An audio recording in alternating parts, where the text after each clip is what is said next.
Good morning সবাইকে। রিঙ্কুর ব্লগে সবাইকে ওয়েলকাম জানিয়ে শুরু করলাম আমার ব্লগটি। কেমন আছেন সবাই? আশা করি সবাই ভালো আছেন। আর ওই যে ছেলেকে দেখলেন, ওকে গোলমরিচ গুঁড়ো করতে দিয়েছিলাম। সুন্দর করে গুঁড়ো করতে পারে, ছোট্ট একটা হাম্বল দিস্তার মতন আছে, দরকার হলে ওকে দিয়ে ও করে দেয়।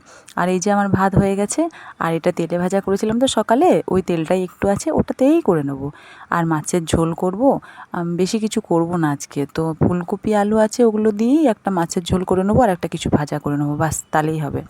তো চলুন শুরু করা যাক। এই যে মাছটা আমি ভেজেই নিয়েছি, ভাজা হয়ে গেলে পরে ফুলকপি আর এগুলো দিয়ে, আলু দিয়ে, টমেটো দিয়ে আর ভেজে একটু মশলা দিয়ে করে নেবো, বাস। সামান্যই কিছু, আজকে আর রান্না বিশেষ করব না।